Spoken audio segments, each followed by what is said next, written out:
Welcome back. Here we are fireside once more, and I think things are really starting to heat up in here.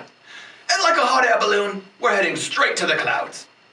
Every organization seems to be looking to cloud services to help scale their business in one way or another. If your business is one of those who hasn't quite made the transition yet, then here's a few things to consider. Most common cloud migration involves moving your email to the cloud. This allows companies to move their email systems away from an Exchange server, freeing up bandwidth and providing flexibility in allowing employees to access their email more easily from any location. Many companies are also looking into migrating their existing servers and backups from physical hardware to the cloud, which makes many essential business processes and information more accessible when and where you need it. This could also give you the ability to scale up or down at a moment's notice. Another business service that is seeing an increase in cloud migration is phone systems. We'll be diving more into that in our next video, but it's good to keep in mind that you can migrate almost any business process to the cloud. There are a variety of benefits to cloud services, regardless of what you're looking to migrate to the cloud. Scalability is one, reduced need for physical space and regular maintenance is another, and greater accessibility overall. But there are some crucial factors that need to be considered as well when migrating to the cloud. Let's dive a little more into each of these. One of the biggest considerations for businesses who are migrating anything to the cloud is cost.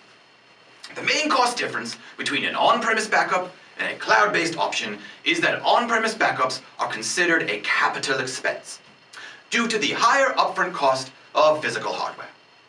Cloud-based backups don't have that large purchase price up front, which makes them operational expenses. This means they have a monthly fee that covers the maintenance and the support needed for your backups.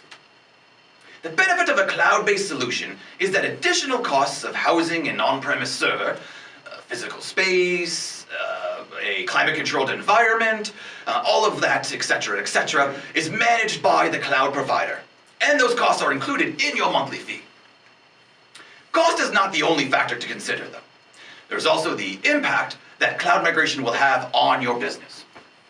In our previous video, we discussed the 3-2-1 backup rule. Check out that chat if you haven't already. While there is no such thing as a fail-proof technology, relying solely on either physical or cloud-based contingency plans is a recipe for disaster. Downtime is a possibility regardless of whether or not you migrate to the cloud. Even if you decide that you don't want to risk losing access to your data by keeping it in the cloud, consider this. Damage to even a single electrical pole that your business relies on could mean losing power, phone connectivity, and internet service. This means your employees will lose access to any data and applications that are on those physical servers, causing a significant impact to productivity and business continuity. But unlike housing a physical server or backup system on your own infrastructure, most cloud providers have multiple data centers and redundancy options put in place so that the systems that are stored on the cloud stay safe, stay secure, and operate with limited to no downtime. User experience is another critical factor for your business continuity. When migrating to a cloud platform, you should consider how your employees will be navigating that system. The last thing you want is an overly complicated interface, especially with all the options out there for a solution. Take the time to consider what applications your employees rely on to get their job done, and then take a realistic look at what can be migrated to the cloud and what needs to continue to live on a physical environment. The final major consideration that businesses need to keep in mind is the actual cloud migration process itself.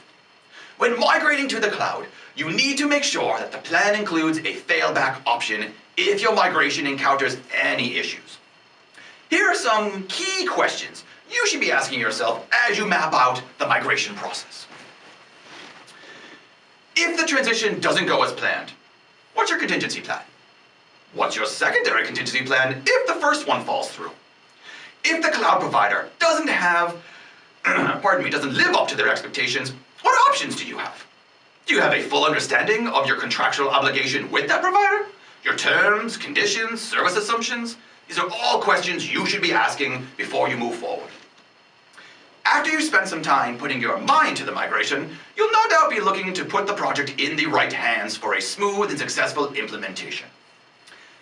Skill set, experience, and certifications are all factors and tools needed to get the job done right. Any mechanic could replace the brakes in your car, but don't you feel 100 times more confident when you see that Automotive Service Excellence Certificate badge on their coveralls? You can't just be any geek off the street to do the migration. Cloud migration are typically performed by a variety of different individuals, depending on what you're migrating to the cloud. Some of these people include cloud architects, application specialists, infrastructure specialists, and of course, security specialists, just to name a few.